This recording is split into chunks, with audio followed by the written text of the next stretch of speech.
Assalamualaikum warahmatullahi wabarakatuh. Sebelumnya, kami di sini dari kelompok 16 akan mempresentasikan analisis mengenai Indonesia disebut dengan Indonesia gelap. Sebelumnya, izinkan kami memperkenalkan diri terlebih dahulu. Saya Lailina Anissa Rahma dengan NIM akhir 022. Dan saya Safa Nabila Arifin dengan NIM akhir 021. Langsung saja ke materi. Baik, di sini saya akan menjelaskan tentang pendahuluan.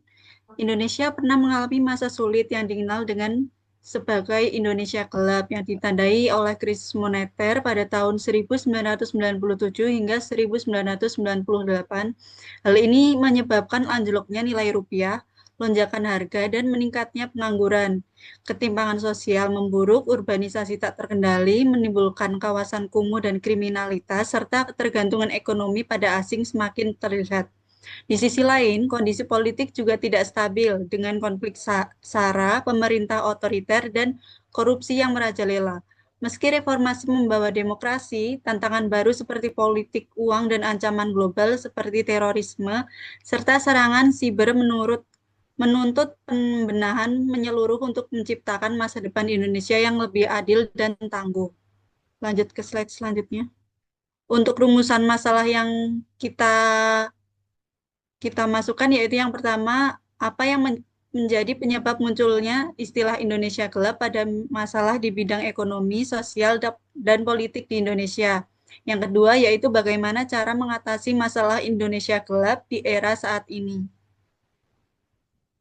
Tujuan dari penelitian yang kami lakukan yaitu memahami berbagai permasalahan yang terjadi di masa lampau dan masa kini dihadapi oleh Indonesia dalam bidang ekonomi, sosial, dan politik pertahanan negara. Yang kedua yaitu meningkatkan kesadaran masyarakat akan pentingnya peran satu sama lain dalam pembangunan bangsa Indonesia. Lanjut ke slide selanjutnya.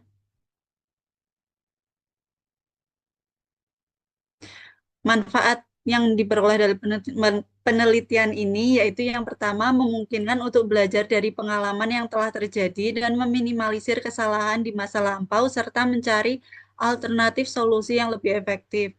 Yang kedua yaitu memahami tantangan yang dihadapi dan bekerja sama dalam mengatasi berbagai masalah.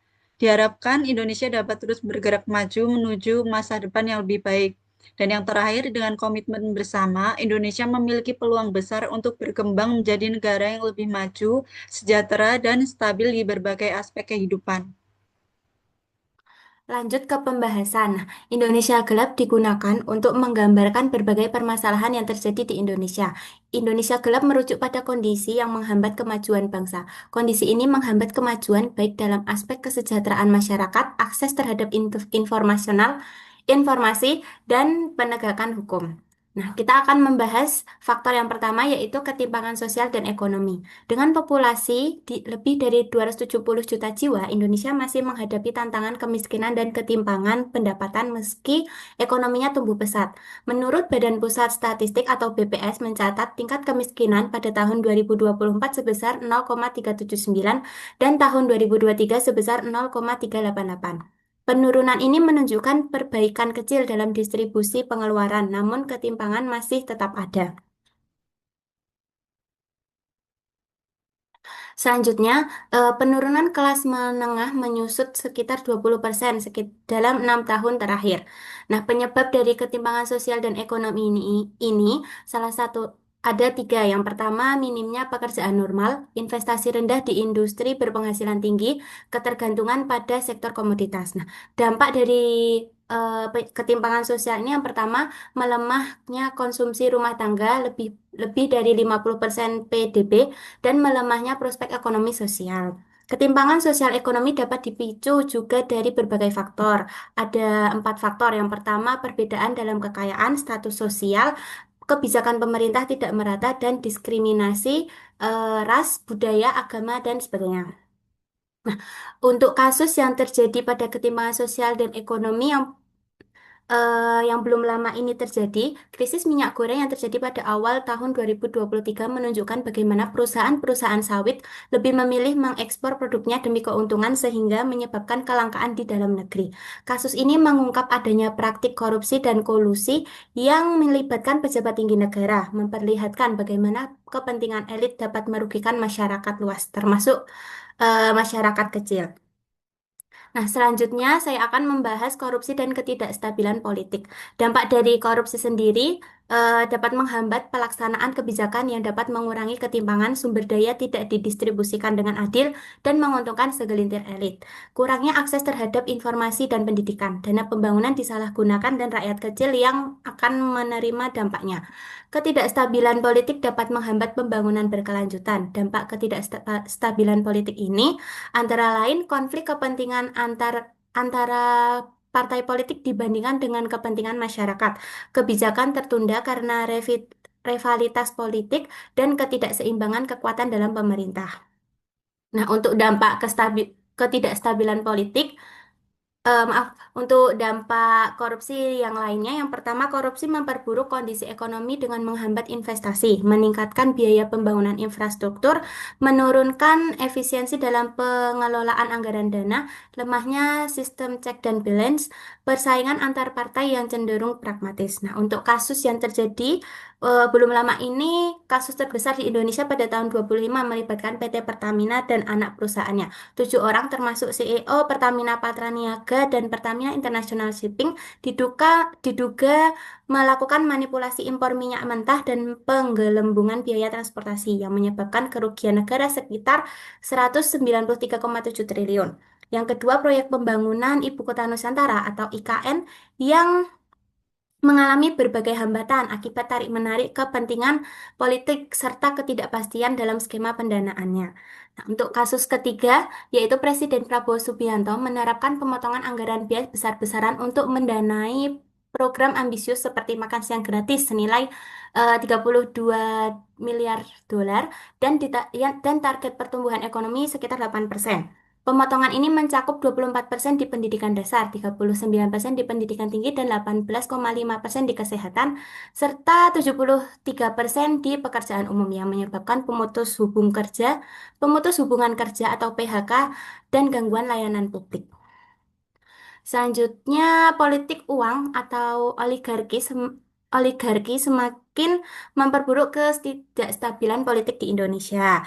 Nah, konsep oligarki sendiri itu adalah sistem hubungan kekuasaan yang memungkinkan akumulasi kekayaan dan otoritas hanya di tangan segelintir elit beserta seperangkat mekanisme untuk mempertahankannya. Kasus yang lain itu pemilu yang seharusnya menjadi ajang demokrasi untuk memilih pemimpin terbaik seringkali dikotori oleh praktik politik uang, di mana kandidat yang memiliki modal besar lebih mudah memenangkan kontestasi dibandingkan dengan kandidat yang memiliki kapasitas dan integritas tinggi.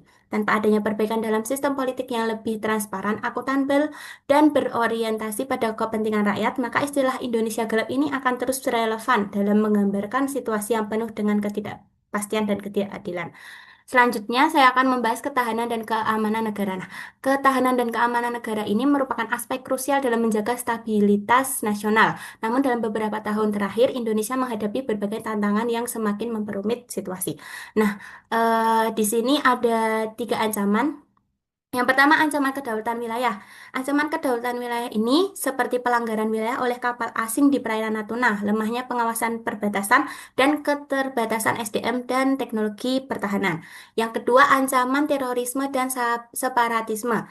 Kelompok teroris masih aktif, khususnya melalui media sosial. Nah, media sosial ini kan terus berkembang ya, jadi memungkinkan untuk kelompok teroris akan melakukan hal yang negatif. Separatisme Papua sering melakukan aksi kekerasan, ketidakpuasan sosial dan ekonomi memperburuk situasi dan sentimen anti pemerintah berkembang.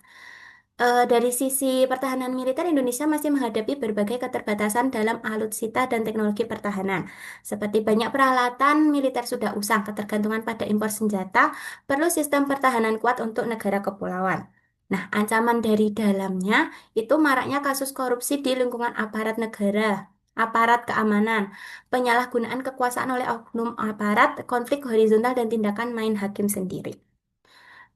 Kasus yang terjadi itu yang pertama revisi UU TNI yang disahkan pada Maret 2025 yang belum lama ini menggemparkan di Indonesia itu memperluas peran militer dalam tugas-tugas non-perang termasuk keamanan cyber dan perlindungan warga negara di luar negeri. Konsep ini menuai kritik karena dianggap berpotensi menghidupkan kembali konsep dwi-fungsi militer. Pemindahan IKN menimbulkan kekhawatiran terkait kerentanannya terhadap serangan militer, terutama karena lokasinya yang dekat dengan Laut Cina Selatan dan mudah dijangkau oleh rudal jarak jauh. Nah, kami merekomendasikan penyelesaian untuk faktor ketimpangan sosial. Yang pertama, memperbaiki dan memperkuat kebijakan redistribusi seperti peningkatan anggaran, pemberdayaan dan penyediaan akses permodalan untuk UMKM, memperbaiki regulasi dan birokrasi yang menghambat investasi dalam negeri, meningkatkan dukungan terhadap petani lokal dengan menyediakan subsidi tepat sasaran, perbaikan sistem pendidikan dan layanan kesehatan, dan perbaikan sistem jaminan kesehatan nasional atau JKN. Untuk rekomendasi penyelesaian masalah korupsi dan ketidakstabilan politik, yang pertama memperkuat lembaga KPK dengan memberikan wewenang yang lebih luas, memberikan hukuman lebih berat bagi pelaku korupsi seperti hukuman mati, meningkatkan transparansi dalam pengelolaan anggaran negara, memperbaiki sistem pemilu, dan meningkatkan pengawasan terhadap sumber pendanaan partai politik. Untuk ketahanan dan keamanan negara, kami merekomendasikan penyelesaian untuk modernisasi sistem pertahanan serta peningkatan kualitas sumber daya manusia dalam sektor militer, pengalokasian anggaran pertahanan lebih efektif, memperbarui alat utama sistem persenjataan atau alutsista, dan penguatan sistem keamanan cyber. Pemerintah juga harus mempercepat pengembangan infrastruktur keamanan digital. Baik, dari hasil penelitian yang kita lakukan, maka dapat ditarik kesimpulan dan saran, yaitu yang pertama kesimpulan, fenomena Indonesia gelap ini menunjukkan bahwa masih banyak masalah serius seperti korupsi, penyalahgunaan kekuasaan, ketimpangan sosial, dan lemahnya penegakan hukum di Indonesia. Birokrasi yang berbelit dan kurangnya transparan membuat masyarakat susah mendapatkan hak dan informasi yang seharusnya terbuka. Selain itu, minimnya partisipasi publik dalam mengawasi jalannya pemerintahan juga membuat masalah ini terus berulang tanpa penyelesaian yang nyata. Saran untuk mengatasi kondisi tersebut, pemerintah perlu memperkuat penegakan hukum secara tegas dan konsisten, terutama dalam menangani kasus korupsi dan pelanggaran kekuasaan. Peran media dan jurnalisme investigatif juga penting untuk mengungkap berbagai ketidakadilan, sementara masyarakat perlu didorong untuk lebih aktif dalam pengawasan kebijakan dalam proses demokrasi.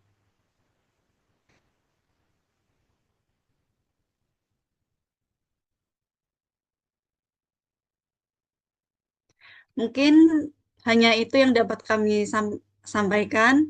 Banyak kurang lebihnya mohon maaf. Wassalamualaikum warahmatullahi wabarakatuh.